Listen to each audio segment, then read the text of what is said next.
ప్రియమైన క్రైస్తవ సహోదరి సహోదరులారా, రేడియో వెరితాస్ ప్రేక్షకులారా, ఈనాడు మనం రాజుల మొదటి గ్రంథం 19వ అధ్యాయము 19 నుండి 21 వచనం వరకు ధ్యానం చేసుకుందాం.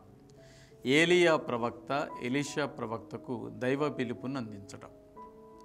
దేవుడి ఆజ్ఞానుసారము ఏలియా ప్రవక్త అక్కడ నుండి ఏరే ప్రాంతానికి వెళ్ళి ఎలీషా ప్రవక్తను కలుసుకున్నాడు. ఆ సమయంలో ఎలీషా ప్రవక్త కష్టపడి పనిచేస్తూ ఉన్నాడు. మీరు బైబిల్ గ్రంథాన్ని అంతా కూడా మనం పరిశీలించినట్లయితే కష్టపడే వారికే, శ్రమించే వారికే, చెమటోర్చే వారికే, బాధ్యత కలిగిన వ్యక్తులకే దైవ వాక్కు ప్రకటించే బాధ్యతను దేవుడు అప్పగించాడు, శిష్యులుగా ఎన్నుకున్నాడు. క్రీస్తు భగవానుడు కూడా శిష్యులు పనిచేస్తున్న సమయంలో, చేపలు పడుతున్న సమయంలో, మెట్ల దగ్గర కూర్చున్న సమయంలో వారిని పనిని వదిలిపెట్టి తనను అనుసరించమని పిలవటం జరిగింది. ఎలీషా ప్రవక్త విషయంలో కూడా ఇదే జరిగింది.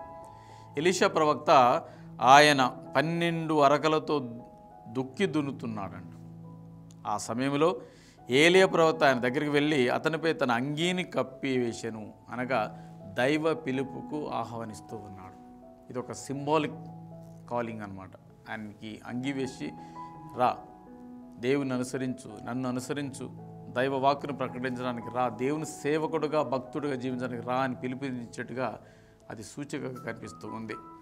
వెంటనే ఎలీషా ఏలియా దగ్గర పరిగెత్తుకుని, అయ్యా, నేను ఇంటికి పోయి మా తల్లిదండ్రులకి సెలవిచ్చి వస్తానన్నప్పుడు నీ ఇష్టం అంటాడు. కానీ అతడు పోడు. అతను ఏం చేస్తారంటే తాను దున్నుతున్న 12 అరకలను, ఆ 12 ఎద్దులను అక్కడనే వధించి వాటిని చక్కగా కూర వండి ఆయనకున్నటువంటి శిష్యులందరికీ, సేవకులందరూ కూడా దాన్ని వడ్డించి, అనగా అవి ఇంకా తను కనపడకుండా, వాటి మీద మక్కువ చూపించకుండా, ఆ పనికి నేను ఇక పోను, ఇక నాకు అరకలతో పని లేదు, ఎద్దులతో పని లేదు, భూమితో పని లేదు, ఆ పని వాళ్ళతో నాకు పని లేని విధంగా వాటిని అన్నిటిని కూడా ఆయన సంపూర్తిగా వదిలించుకొని విత్ ఎంప్టీనెస్ సంపూర్తిగా సరెండర్ చేస్తూ ఏలియా ప్రవక్తను అనుసరించడం. ఇది నిజమైనటువంటి శిష్యరికం, ప్రేమైనటువంటి విశ్వాసులారా. కనుక దేవుడు మనం పిలిచినప్పుడు కూడా మనం సర్వాన్ని త్యజించుకొని సంపూర్ణమైన హృదయంతో, సంపూర్ణమైన ఆత్మతో, సంపూర్ణమైన శక్తితో, ఎంటీ హృదయంతో దేవుని అనుసరించాలని ఈనాటి మొదటి పఠనం మనకు తెలియజేస్తూ ఉంది. ఈనాడు క్రీస్తు భగవానుడు కూడా మనకు చక్కటి సందేశం ఇస్తున్నాడు. ఈ భూలోకం ఆయన పాదపీఠమని, యెరూషలేము ఆయన యొక్క సింహాసనమని మనకు చక్కగా చెప్తూ ఉన్నాడు.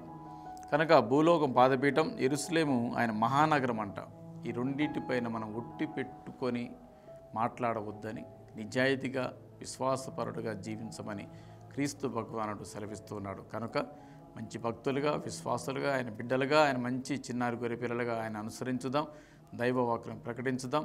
ఎలీషా ప్రవక్త అనుసరించిన విధానంగా మనం కూడా దేవుని అనుసరించడం కోసం ప్రయత్నం చేద్దాం. దేవుడు మన కుటుంబాలను దీవించునుగాక.